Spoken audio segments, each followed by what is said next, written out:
देखिए आप लोग अच्छे होंगे। चलिए आज हम लोग बात करते हैं थॉर्नडाइक के नियम के बारे में। थॉर्नडाइक काफ़ी इंपॉर्टेंट चैप्टर है ये, और आज हम लोग बात करेंगे पूरी तरीक़े से थॉर्नडाइक के ऊपर। ठीक है, तो ये आपको वीडियो अंत तक देखना है, बना रहना है, क्योंकि कई बार जो है सीटेट में आप देखे होंगे, सीटेट या फिर आप कोई भी आप टीचिंग से रिलेटेड आप एग्ज़ाम देते हैं तो वहाँ पर थॉर्नडाइक का थ्योरी से क्वेश्चन 1 या 2 या 3 पूछा ही जाता है। तो सीडीपी के लिए काफ़ी इंपॉर्टेंट आपका ये है, जो मनोवैज्ञानिक हैं आपका थॉर्नडाइक, उनके बारे में हम लोग आज बात करेंगे।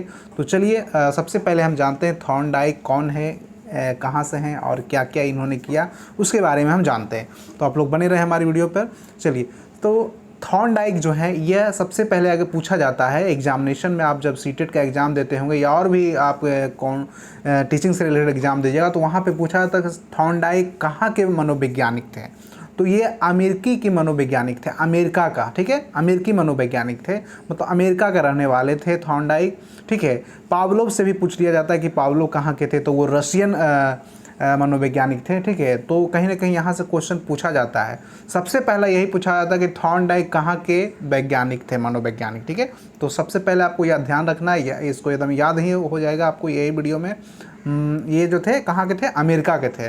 नेक्स्ट हम बात करें तो ये जो है पशु मनोवैज्ञानिक थे। तो ये पूछा गया है कि पशु मनोवैज्ञानिक कौन से विद्वान थे, मनोवैज्ञानिक विद्वान थे, तो ये थे हमारे थॉर्नडाइक ही थे। ठीक है, तो ये आपको ध्यान रखना है। थॉर्नडाइक से पशु मनोवैज्ञानिक के रूप में भी क्वेश्चन कई बार पूछा गया है।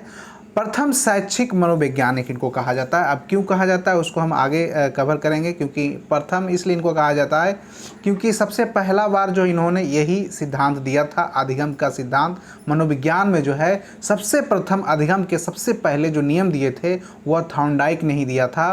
तो थॉर्नडाइक जो है यह मनोविज्ञान के दुनिया में पहले ऐसे मनोवैज्ञानिक में मतलब कोई मशहूर हैं, मतलब कहने का अर्थ है कि सबसे पहला अगर कोई नियम किसी ने दिया, अगर सीखने की जो प्रक्रिया है, अधिगम की जो क्रिया में नियम दिया, वो पहले थे थॉर्नडाइक।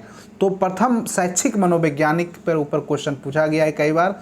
तो प्रथम शैक्षिक मनोवैज्ञानिक कौन थे, तो वह हमारा थॉर्नडाइक थे। ठीक है, तो थॉर्नडाइक कहाँ के रहने वाले थे, ये अमेरिकी वैज्ञानिक थे, मनोवैज्ञानिक, पशु मनोवैज्ञानिक भी थे, और प्रथम शैक्षिक मनोवैज्ञानिक भी इनको कहा जाता है। चलिए आगे चलते हैं हम लोग हैं। तो ये मैंने बता दिया आपको कि थॉर्नडाइक को वैसे मनोविज्ञान में अधिगम के सबसे पहले नियम किसने दिया, तो अधिगम में जो है सबसे पहले मनोविज्ञान में नियम दिया हुआ था थॉर्नडाइक। चलिए अब हम बात करते हैं बहुत ही इंपॉर्टेंट थॉर्नडाइक की किताबों के ऊपर, जो बार बार पूछा गया एग्जामिनेशन में, आपका सीटेट में भी पूछा गया कि इनके द्वारा लिखी गई पुस्तकों का नाम बताइए, कौन पुस्तकें इनके द्वारा लिखी गई है। तो ये कई बार पूछा गया है। तो थॉर्नडाइक जो है इनका जो पहला पुस्तक था वह था शिक्षा मनोविज्ञान। क्या था, शिक्षा मनोविज्ञान, एजुकेशन साइकोलॉजी। क्या था, एजुकेशन साइकोलॉजी। पहला पुस्तक का इनका नाम क्या था, एजुकेशन साइकोलॉजी। तो एजुकेशन साइकोलॉजी में इन्होंने सीखने के सिद्धांत को प्रतिपादित किया था। क्या किया था, सीखने के सिद्धांत को इन्होंने इसमें रखा था। शिक्षक मनोविज्ञान में इन्होंने बताई थी कि किस तरीक़ा से सीखने का सिद्धांत को आसान किया जा सकता है, सीखा जा सकता है, जिसे जो है हम भाषाई लैंग्वेज में थॉर्नडाइक थ्योरी ऑफ लर्निंग भी कहते हैं। ठीक है, इसी का दूसरा नाम है, मनोशिक्षा मनोविज्ञानिक में भी थॉर्नडाइक का थ्योरी ऑफ लर्निंग के नाम से भी इसे जाना जाता है। तो ये आप ध्यान रखिएगा, बहुत ही इंपॉर्टेंट है। चलिए नेक्स्ट हम बात करें तो उनका दूसरा पुस्तक जो है वह हमारा है, क्या है, एनिमल इंटेलिजेंस, नहीं, एनिमल इंटेलिजेंस। पहला उनका पुस्तक का नाम क्या था थॉर्नडाइक का, एजुकेशन साइकोलॉजी।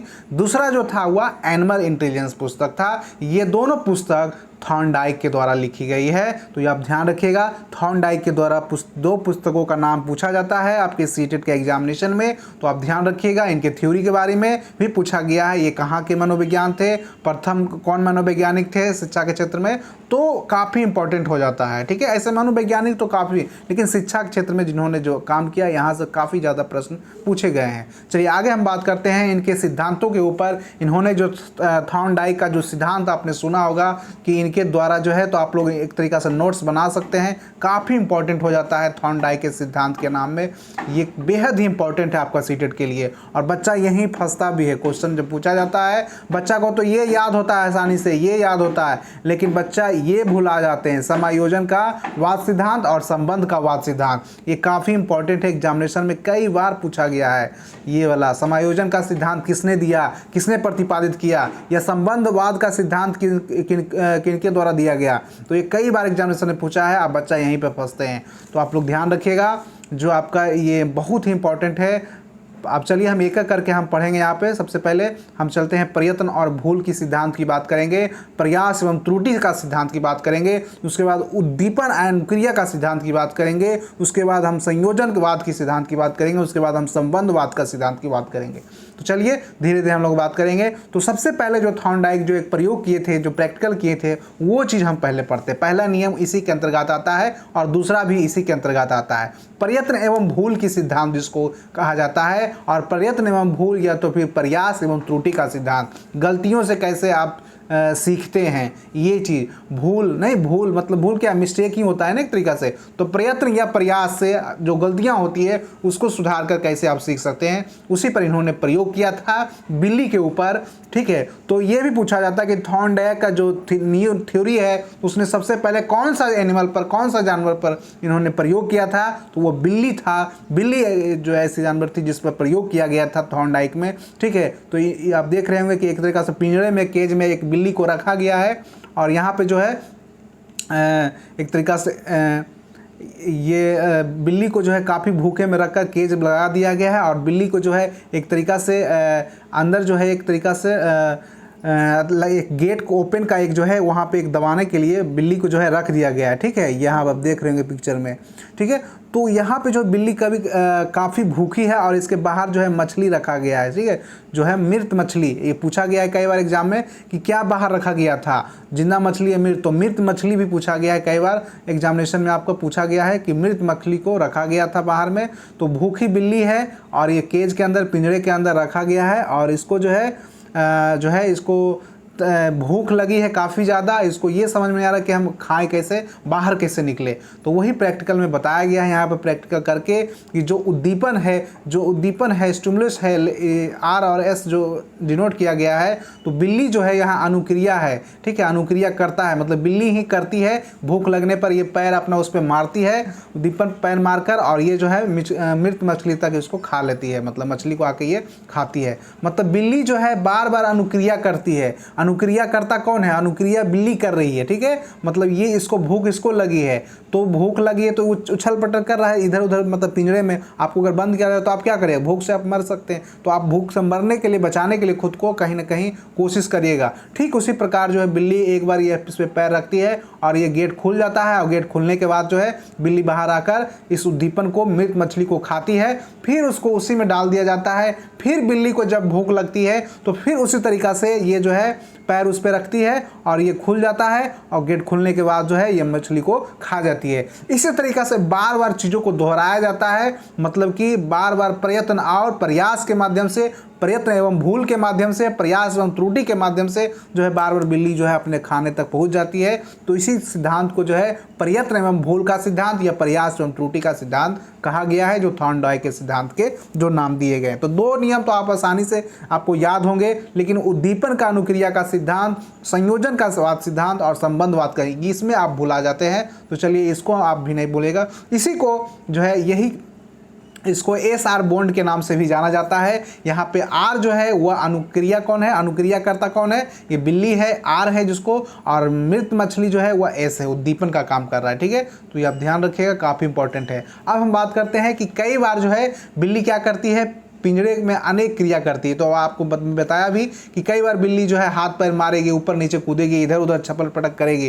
तो इससे क्या होता है कि अचानक लीवर पर जो है पंजा हुआ मारती है, मारा जाता है और लक्ष्य की प्राप्ति हो जाता है। मतलब जैसे कि आपका जीवन, जैसे आप सीटेट का एग्जामिनेशन की तैयारी कर रहे हैं, तो आपका क्या मनसा है कि हम, मुझे नौकरी हो जाए, मैं सीटेट क्वालिफाइड कर जाऊँ, केंद्रीय विद्यालय में मेरा जॉब हो जाए, ये मतलब इस तरीक़ा से शादी ब्याह हो जाए, गाड़ी घोड़ा हो जाए, बाल बच्चा अच्छे जगह रहूँ। तो इस तरीक़ा से आपका एक एम्बिशन मिशन है, एक आपका लक्ष्य है। तो ठीक उसी प्रकार जो पिंजरे में जो बंद बिल्ली है उसका भी लक्ष्य क्या है कि मैं भोजन, जो बगल में मछली मृत रखी हुई है उसको मैं कैसे खा लूँ, यही उसका लक्ष्य है। तो वह कई बार इधर उधर घूरती है पिंजरे पर और लीवर पर पंजा मार मार कर खोल लेती है, गेट खुलता है और वो खा लेती है, लक्ष्य की प्राप्ति हो जाता है। तो अनुक्रिया जो किया जाता है उद्दीपन के जो है अनुक्रिया के द्वारा जो उद्दीपन को प्राप्त करने की क्रिया है, जो प्राणी को सीख जाता है, उसी को अनुबंधन कहलाता है। अनुबंधन क्या कहलाता है? जो उद्दीपन के द्वारा जो प्रतिक्रिया होती है, जो प्राप्त हुआ, जो मछली जो खाया नहीं, उसी को जो प्राणी जो आपने सीखा, क्या सीखा,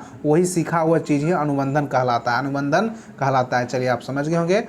नेक्स्ट अगर बात करें तो हम बच्चों को जो है इससे हम क्या बताएंगे सकते हैं कि बच्चे जो क्लास में पढ़ते हैं तो उसको हम बार बार प्रयास करवाना चाहिए। ये नहीं कि हमें एक बार किए छोड़ दिया, अगर नहीं हुआ, पास नहीं किए या बच्चा नहीं कर पाया तो उसको हम नेगलेक्ट कर दें, ऐसा नहीं।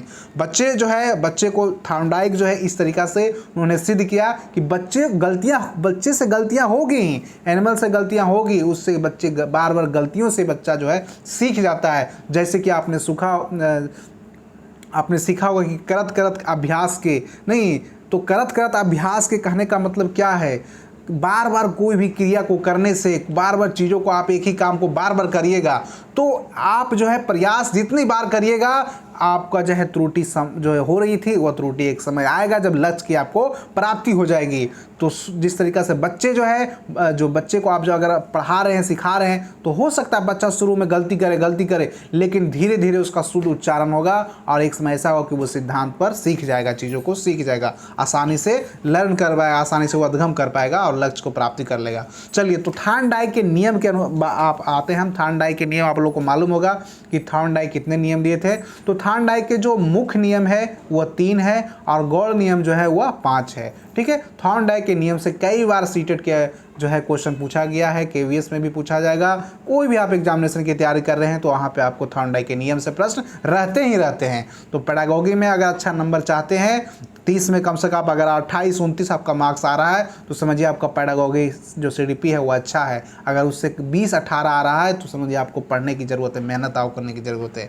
तो जिस तरीक़ा से मैं आपको बता रहा हूँ कि थॉर्नडाइक का जो यहाँ नियम है मुख्य वह 3 है और तीनों को हम पहले पढ़ेंगे, उसके बाद हम गौड़ नियम पढ़ेंगे। चलिए हम एक एक करके जानते हैं थॉर्नडाइक के नियम के बारे में। तो थॉर्नडाइक का जो सीखने का जो नियम है, इसको लर्निंग लॉज ऑफ जो है थॉर्नडाइक कहा गया है। क्या कहा गया है? लर्निंग लॉज ऑफ थॉर्नडाइक कहा गया है। ठीक है, इसी को कहा गया है थॉर्नडाइक के सीखने का नियम। ठीक है, मुख्य नियम भी इसको आप मान सकते हैं।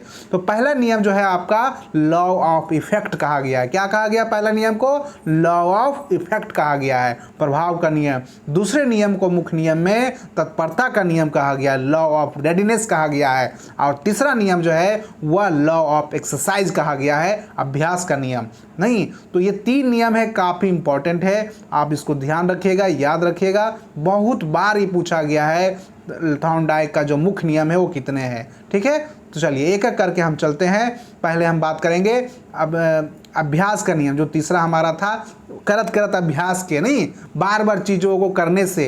जैसे कोई भी काम को आप करिए, बार बार करिएगा, दोहराइएगा उसको, तो आप जल्दी सीख जाइएगा। आप कोई चीज़ एग्जाम में, अब कोई भी आपका टारगेट चीज़ हो, आईएएस बनना हो, कुछ भी बनना हो, आप चीज़ों को बार बार दोहराएंगे। आप सुबह पढ़ें, शाम को उसको देखें, रिवीजन करें, तभी वो चीज़ आपके जो है सेरिब्रम में वह स्टोर होगा। तो इस तरीक़ा से आप जल्दी सीखेंगे और जल्दी याद भी कर लेते हैं। ठीक है, अगर आप ऐसा नहीं करेंगे तो आप उसे भूल जाते हैं। तो ये हमारा अभ्यास का नियम हो गया, जो आपका थर्ड था, लॉ ऑफ एक्सरसाइज जिसको कहते हैं। चलिए नेक्स्ट नियम है तत्परता का नियम। तत्परता का नियम law of readiness, law of readiness को जानते हैं। तो लॉ ऑफ रेडीनेस जो है वह थॉर्नडाइक का ये नियम हमें क्या बताता है कि जब कोई प्राणी किसी कार्य को करने के लिए मानसिक रूप से अगर तैयार हो जाता है, उसको रुचिपूर्ण लगता है वो कार्य करने के लिए, तो वह जो है वह कार्य जो है उसको आनंद मिलता है। जैसे मैंने कहा कि जाओ 1 गिलास पानी ला दो, मैंने बोला किसी को कार्य दिया,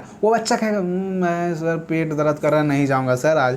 तो क्या होगा? उसका मन नहीं है, वो तैयार नहीं है वो कार्य करने के लिए। तो तत्परता का नियम है, लॉ ऑफ रेडीनेस क्या कहता है थॉर्नडाइक का नियम, कि किसी भी कार्य करने के लिए सबसे पहले आपको तैयार होना होगा। अब जब आप तैयार हो जाते हैं, उस कार्य को आपको करने में बार बार आनंद मिलेगा। जैसे आपको खेलने में बार बार आनंद मिलता है, बैडमिंटन बैडमिंटन खेलते होंगे, बैट बॉल खेलते होंगे, टेनिस खेलते होंगे, तो बार बार आपको आनंद मिलता है, या फिल्म देखते होंगे, वीडियो गेम खेलते होंगे, तो कोई भी कार्य करने को आपको बार बार जब आनंद मिले तो उसके लिए आप तैयार हो रहते हैं, हमेशा तैयार रहते हैं। और जिस कार्य को अगर आपको रुचिपूर्ण नहीं लगेगा तो वह कार्य में आपका जो है मन नहीं लगेगा, तो वह क्या हो जाएगा, रुचिपूर्ण हो जाएगा, मतलब उसमें रुचि नहीं है, तो आप उसको बहाने मार दीजिएगा कि हमें नहीं करना है। तो तत्परता का नियम हो गया। अब हम चलते हैं नेक्स्ट, लास्ट है वह हमारा है प्रभाव का नियम। प्रभाव का नियम क्या कहता है, लॉ ऑफ इफेक्ट कहा जाता है। तो प्रभाव का नियम हम जानते हैं, थॉर्नडाइक इस नियम में क्या बताता है कि जिन कार्यों को करने से व्यक्ति को संतोष मिलता हो, नहीं सेटिस्फैक्शन मिलता हो,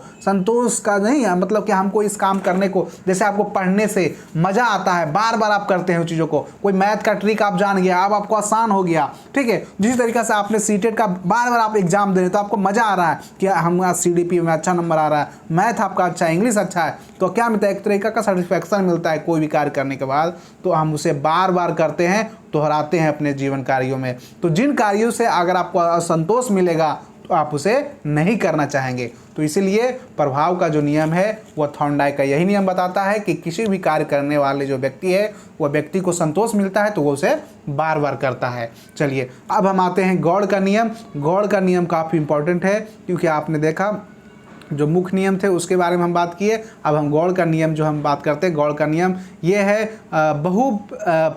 बहुप्रतिक्रिया जो नियम है, जो बहुप्रतिक्रिया नियम है वह है। उसके बाद मनोवृत्ति जो है, मनोवृत्ति है, उसके बाद आंशिक क्रिया है, ठीक है, उसके बाद आत्मीकरण है, उसके बाद सहचर्य है। तो ये 5 गौड़ का नियम है, उसको हम एक एक करके हम लोग चलते हैं, जानते हैं। तो बहुप्रतिक्रिया, यहाँ साफ किया जाए, बहुप्रतिक्रिया मतलब मल्टीपल नहीं, बार बार कोई चीज़ को हम कर रहे हैं, बहुत बार नहीं, बहु मतलब बहुत बार। इसका अभिप्राय यही है कि अभिप्राय क्या है कि जब कोई हम कार्य को, जब कोई हम नया कार्य को सीखते हैं या तब उसके प्रति हम अनेक व विभिन्न प्रकार की प्रतिक्रियाएं जो है हम करते हैं, मतलब बार बार कोई भी क्रिया को आप प्रतिक्रिया करते हैं तो क्या कहलाता है, वो लॉज ऑफ मल्टीपल रिस्पॉन्स कहलाता है।